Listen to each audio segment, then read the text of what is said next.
Hi guys. So it's been 2 weeks since my surgery. I am still pretty weak.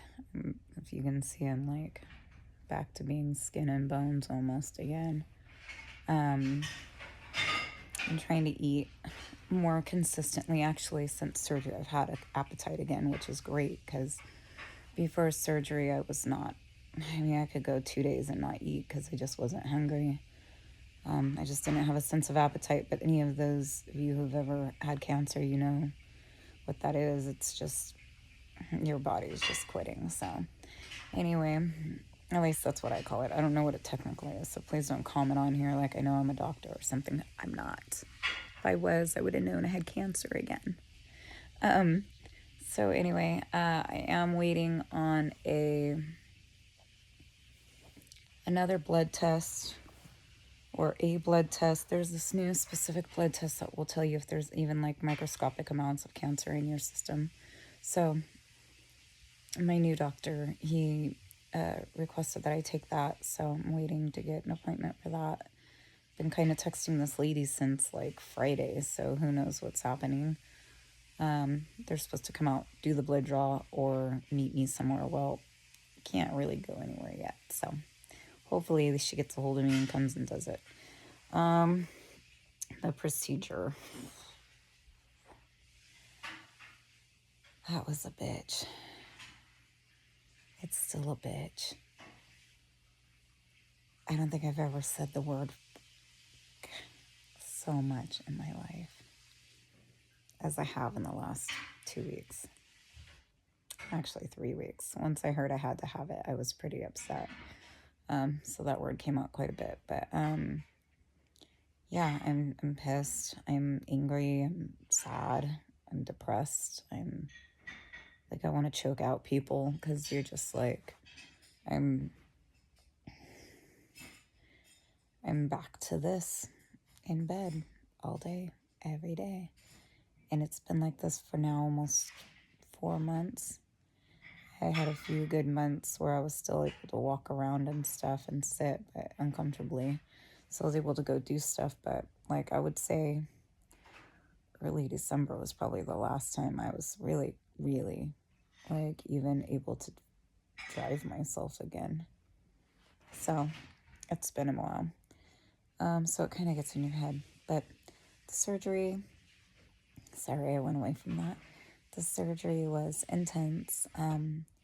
I don't know what came over me the day of, but as scared as I was, I locked eyes with the surgeon and he said, "Are you scared or nervous?" Or I think he said, when he was rolling me into the OR.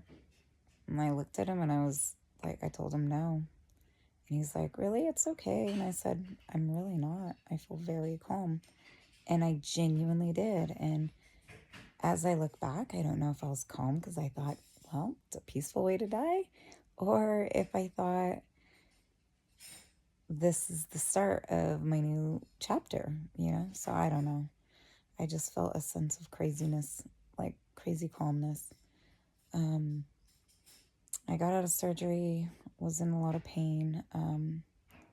They definitely managed my pain very well. I was at a really good hospital in the Bay Area in California. And then the next day, my husband came and visited me, which was great. And he literally stayed from like visiting hours open till they closed. Actually, I think they let him stay in a little late. He kind of snuck and hid a little bit when the security was coming through, so it was kind of nice to have that extra hour with him. I was on like a liquid diet for the first 2 days, and then finally they let me eat, thank God. And then I was like passing stool immediately into my stoma bag, which I don't know if you've ever seen that, but you might want to watch a video on it. It was pretty. It's kind of like Animal Planet shit. It was cool though. I mean, I didn't watch it the first day because I just didn't want to look at it. I was kind of afraid to look at it. I didn't know how I would react. But I did finally look at it, I think day 3. And it wasn't like what I thought I would feel. I actually just was like, fuck, whatever. Here's this new hole in me. I have 4 other holes in me that are kind of glued shut right now, and then I had a drainage tube sticking out of my stomach as well. So that's out now, but the 4 holes are still glued up, and my stoma's, I don't know what it looks like right now, so I don't think I should show it, but I'll show you the holes and stuff. We're in my husband's, like, old underwear, so don't make fun, okay? Sorry, I was trying to sit up to show you, but I obviously should not sit up to show you. Hold, please.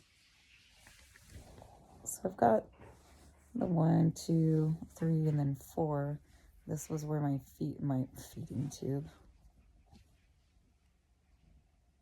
It's not a feeding tube. Drainage tube was. It's right here. It's kind of dark in my room, and then here's my stoma bag, but I don't want to show you guys too much of that. It's kind of depends on if that's something you're interested in. If so, I'll post videos about that separately so that way you can see it. But for this video, I just want it to be about the procedure and the healing process. I did get a few, it was like the 2 days after surgery. Like, so my surgery was in the afternoon. I don't remember what time it was. Anyways, I didn't get done till the evening, like 5 or 6 o'clock at night. So the next morning I was still like all out of it. Then the following morning I was still pretty out of it and doped up on meds. And the stoma nurse came in to teach me how to change my stoma bag. And I'm like, I haven't slept in like 3 days because they wake you up every 15 minutes to do blood draws or whatever. And so I was like, what the hell?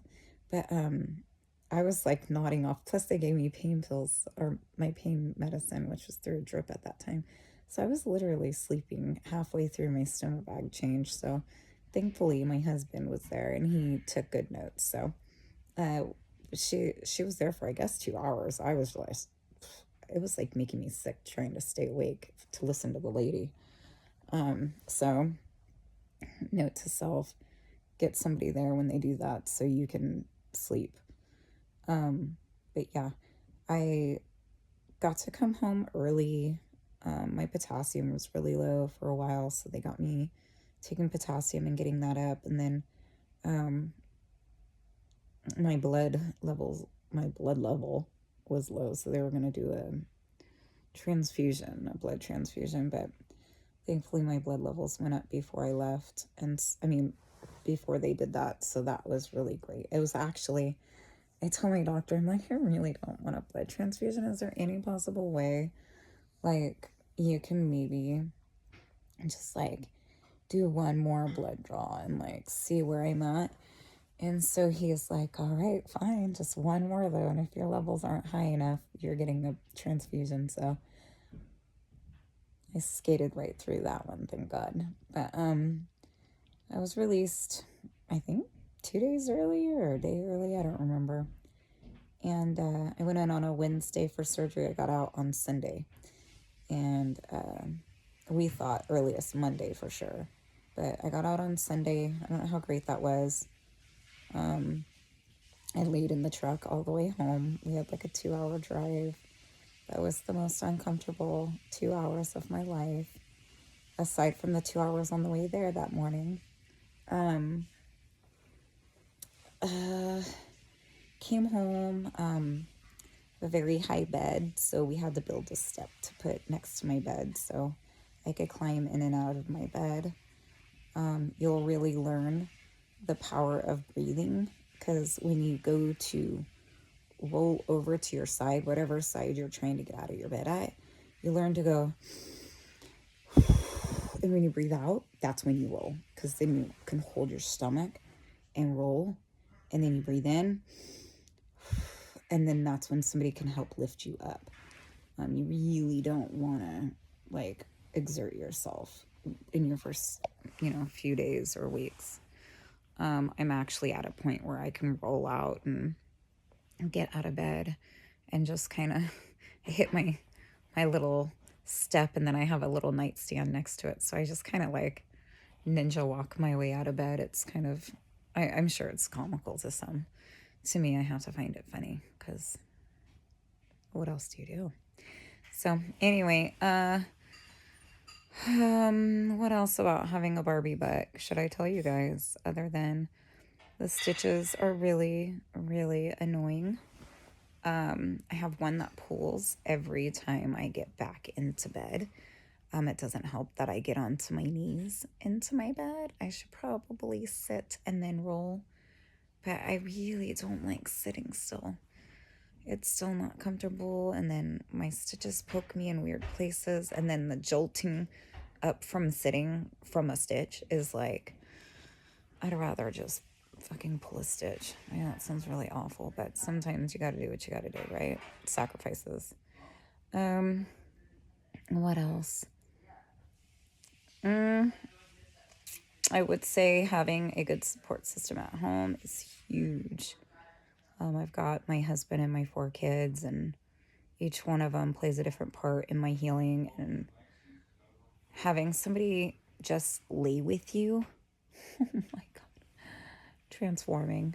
Like my youngest son came and laid in bed with me yesterday and actually took a nap, which that was like epic for a mom or a dad. You never know when the last time you are going to get to say you got to sleep with your child. So to have my little guy come in here and sleep with me, that was like dreams being made. I did have cancer on my pelvic bone, so they scraped that. They did have to cut into my vagina a little bit, so I kind of make fun of myself and say I have a designer vagina and butt, because I kind of have a Barbie butt now. And I don't know what he did in my vagina, but I know there's stitches like literally everywhere. So I consider it like a free designer vagina. I don't know. I don't know if it's ever going to be the same again. I don't even know if I care. I just want to live through this crap, as I'm sure much of you guys do too. So that's where I stand. Anyway, I'm sure there's a crap ton I can't remember. But if you guys want, just leave me a question or comment, and I'll be sure to respond as honestly as possible. If there was something I missed, and you need a video on or whatever, leave me a message, and I'll definitely do what I can. This was a way long video. I don't rehearse these things, so hopefully you guys stuck through it. Sorry. All right. Love you guys. Bye.